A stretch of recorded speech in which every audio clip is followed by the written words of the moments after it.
नया chapter aggregate demand, aggregate supply और उसके कुछ कंसेप्ट। ठीक है, स्टार्ट करेंगे हम एग्रीगेट डिमांड से।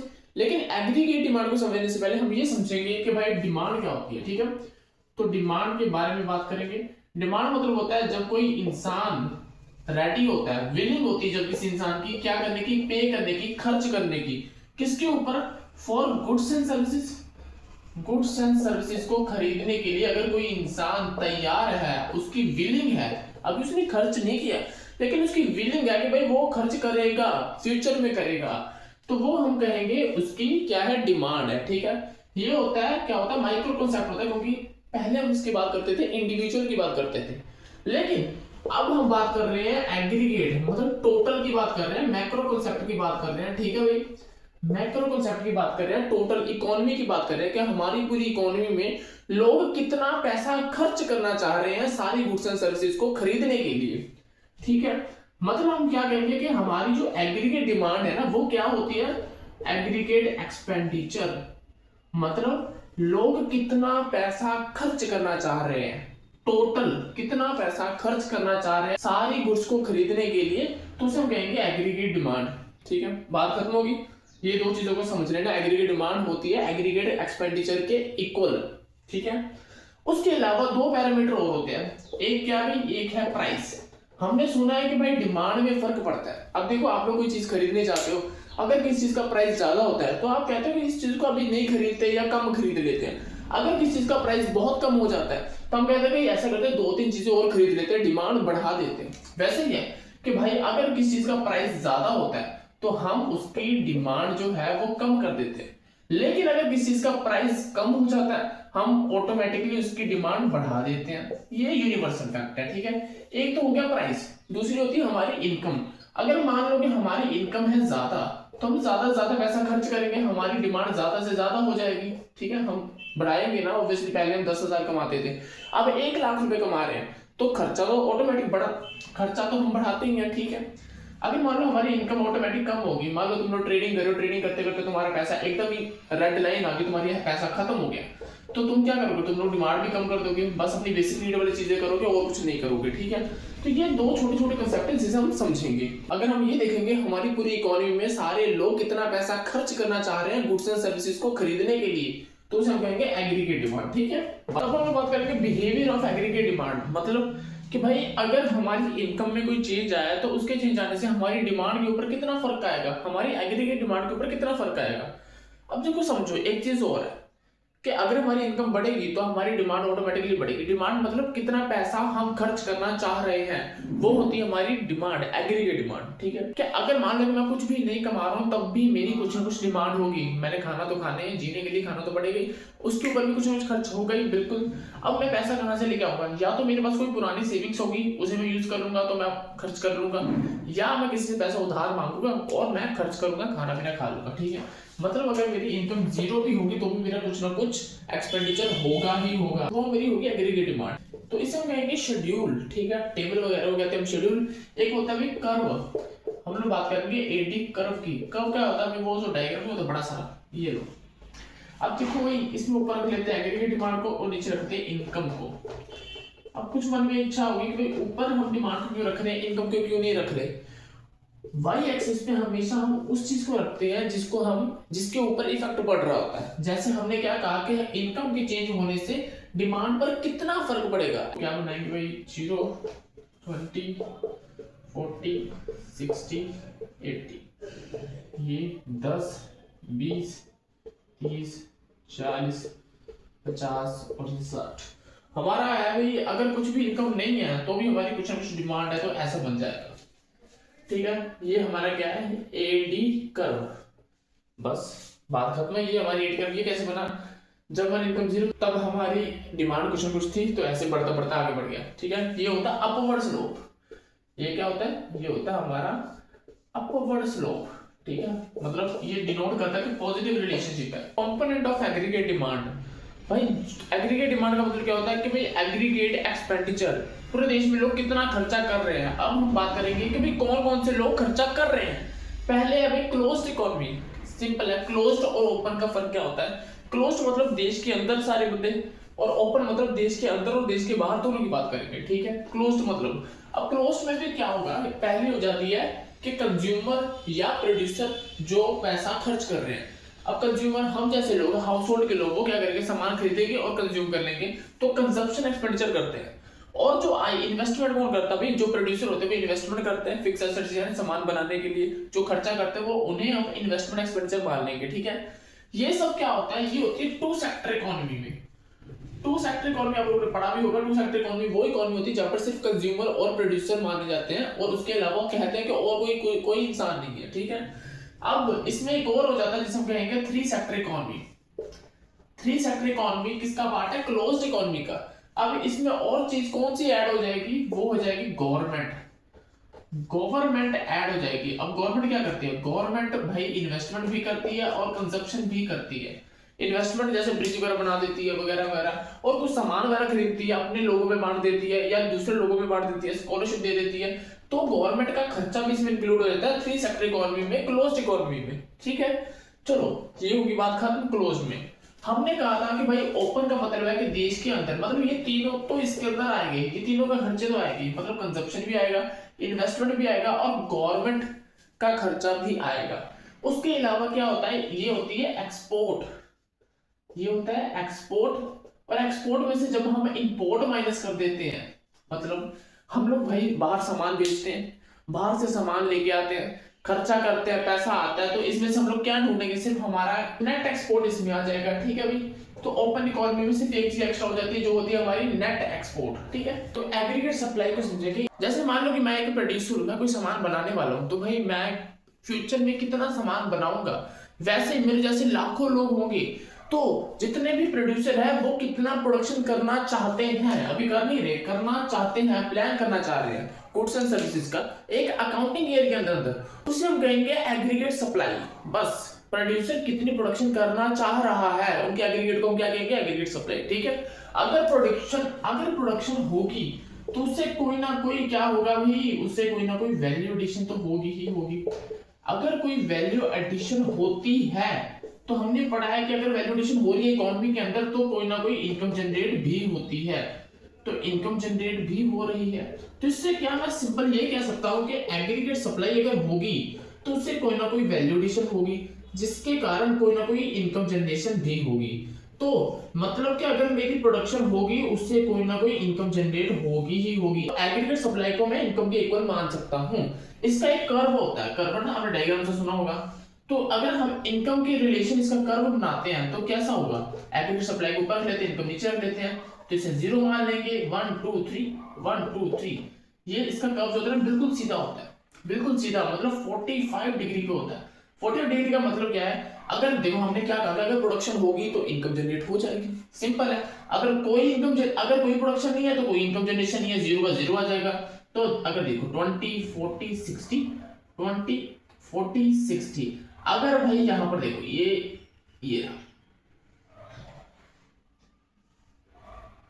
बस सिंपल है, 20 की प्रोडक्शन हुई तो 20 की इनकम जनरेशन होगी है। इसका अगर वो जो होता है ना शेड्यूल सा, ठीक है, जैसे हम लोग इनकम ये रही, एग्रीगेट सप्लाई ये रहा, ये हो जाता है शेड्यूल।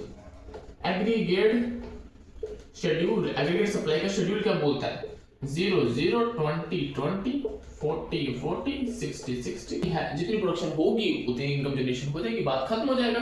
तो इसका ग्राफ भी ऐसा बनता है और इसका शेड्यूल ऐसा होता है, बात खत्म हो जाती है। लेकिन हम किसके पॉइंट ऑफ व्यू से समझते हैं, हम लोग समझते हैं प्रोड्यूसर के पॉइंट ऑफ व्यू से। जब हम डिमांड की बात करते हैं तब हम खुद को कंज्यूमर समझते हैं। अब हम लोग बात करेंगे कंजप्शन फंक्शन की, डिमांड समझे ना, एग्रीगेट डिमांड।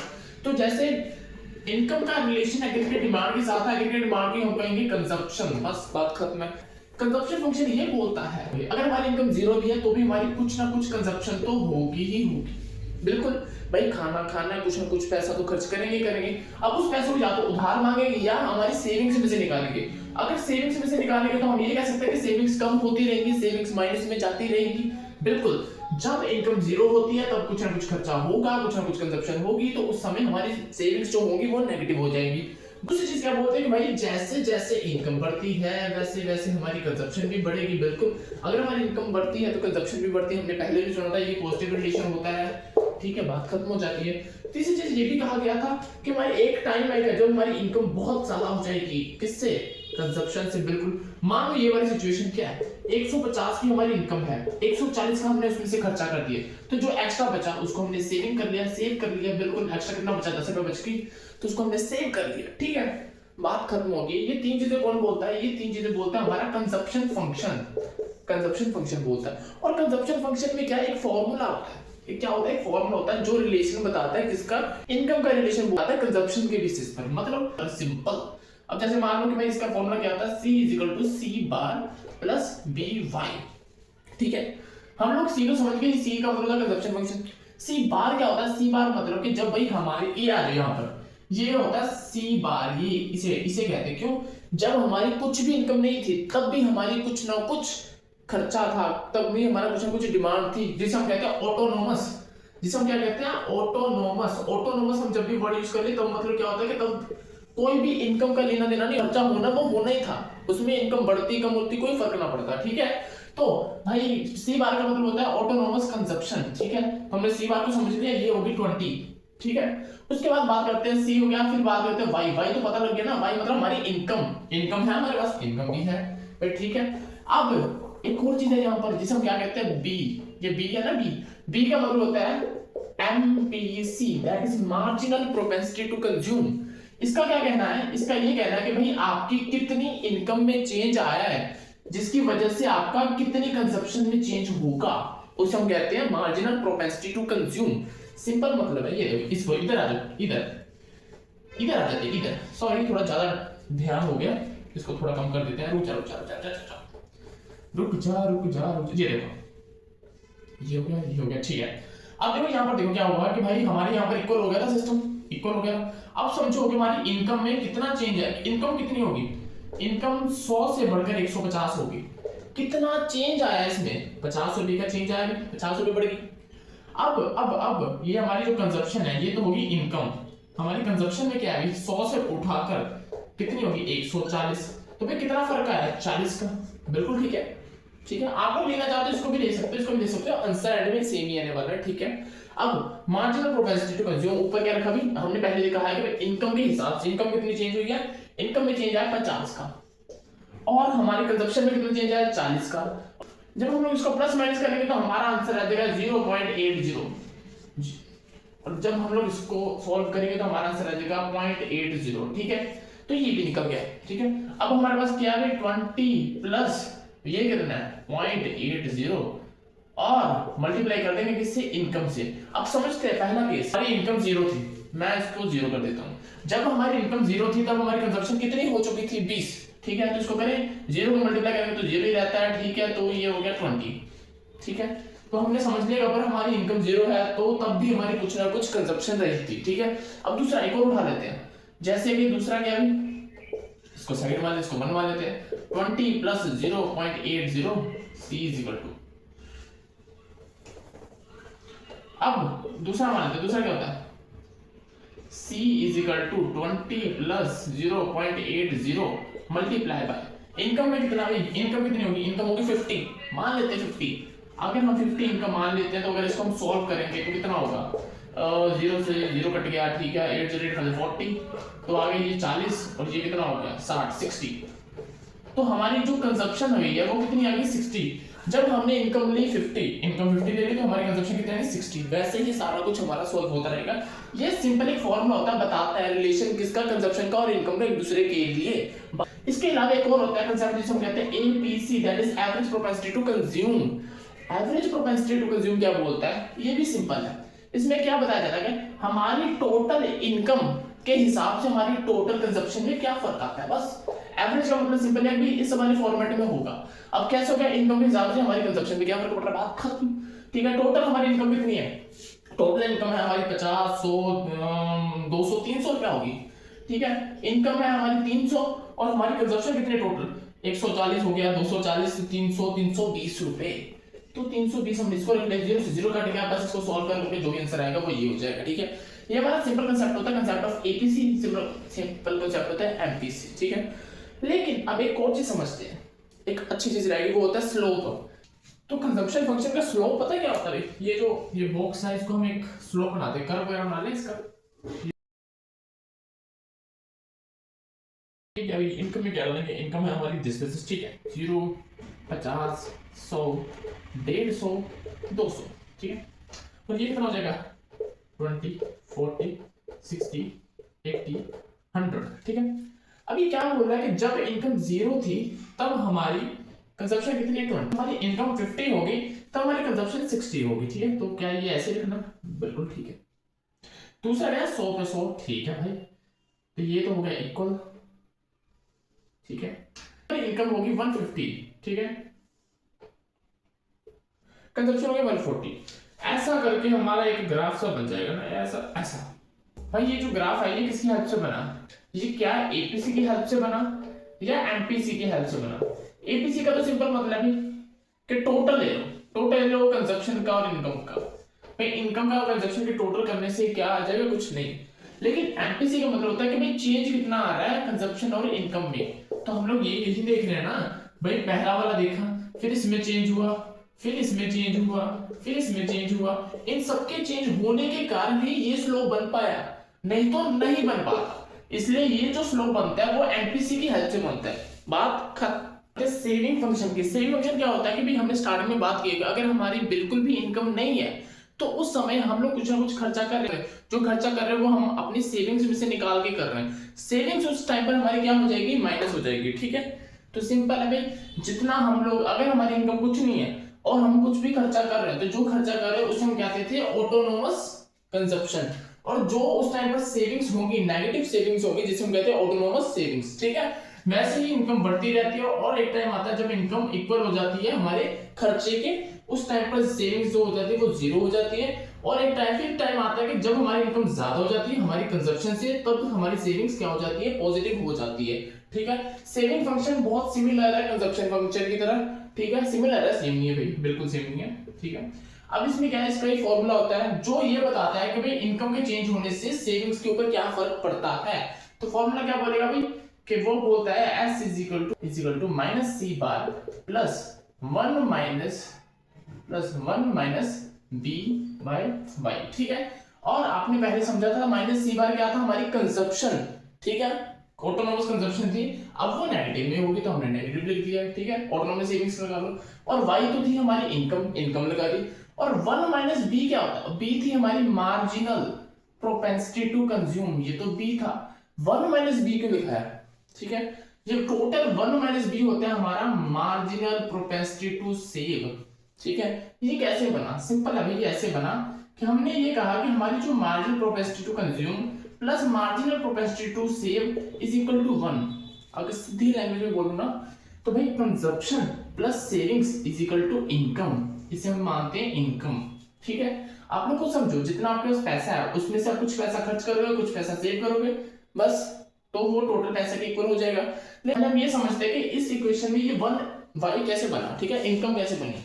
तो पहले इसे समझ लेते हैं, ठीक है, आसानी से, आराम से समझ जाओगे। एक होती है भाई APS plus APC, average propensity to consume is equal to average propensity to save is equal to 1, ठीक है। दूसरा हो जाता है हमारा MPS plus MPC is equal to 1, savings plus consumption is equal to 1। आसान है, ठीक है। पहले वाले उठा लेते हैं। पहला क्या बोलता है एपीएस, ये क्या होता है, ये होती है हमारी टोटल इनकम के हिसाब से हमारी कितनी सेविंग्स में फर्क पड़ा। और दूसरा होता है एपीसी, ये होता है इनकम के हिसाब से हमारी कंजप्शन पे कितना फर्क पड़ा। बात सिंपल है, सेम है, ठीक है। अब ये देखो, क्या हम अगर इसे ऐसे लिख दूं APS plus APC is equal to Y, income मतलब मेरी जितनी एवरेज सेविंग है और जितनी एवरेज कंजप्शन है वो मेरी टोटल इनकम के इक्वल है। तो मैं गलत नहीं लिख रहा हूँ, बिल्कुल नहीं लिख रहा हूँ, ठीक है। अब इनकम का क्या मतलब होता है, अगर मैं इसकी जगह, अब इनकम की जगह मैं क्या लिख लूं, सेविंग्स प्लस कंजप्शन, क्या कुछ गलत लिख रहा हूं, नहीं लिख रहा हूं भाई। तो एपीएस प्लस एपीसी, ठीक है, इन दोनों को भी इक्वल कर देते हैं S plus C divide by Y. तो ये भी है एपीएस प्लस एपीसी। अब समझो एक चीज और कि सेविंग्स और कंजप्शन जब प्लस हो जाते हैं तो हमारी क्या बनती है, इनकम बनती है ना भाई, इनकम वाई। तो अगर वाई ऊपर है वाई नीचे है तो वो 1 के इक्वल हो जाता है, ये सुना था, ठीक है। तो क्या कह सकता हूँ मैं, APS plus APC is equal to 1। हाँ बिल्कुल। अब मुझे जिसकी वैल्यू भी निकालनी है उसको मैं एक जगह रखूंगा, बाकी को मैं दूसरी ब्रैकेट की दूसरी साइड डाल दूंगा और मेरी वो चीज निकल जाएगी। वैसे ही एमपीएस के केस में, ठीक है, तभी हम कहते हैं कि 1 माइनस बी क्या होता है, एमपीएस। बात सिंपल, खत्म होगी। अब समझो माइनस सी बार क्या होता है, 20 minus 20 plus 1 minus B bar क्या होता है, 1 माइनस 0.80, ये हम पहले निकाल चुके हैं। और y 0.80 कितना हो गया भाई, ये हो गया हमारा 0.20 प्लस 20 और इसको मल्टीप्लाई कर दो y से। y क्या, अब देखो भाई पहला केस क्या बोलता है कि भाई इनकम 0 है, हम लोग इनकम यहाँ पर क्या कर देते हैं, 0 दिखा देते हैं। तो भाई ये दोनों भी 0 हो गया, क्या आ गया 20 माइनस 20 आ गया, माइनस 20 हमारी सेविंग्स होगी, ठीक है।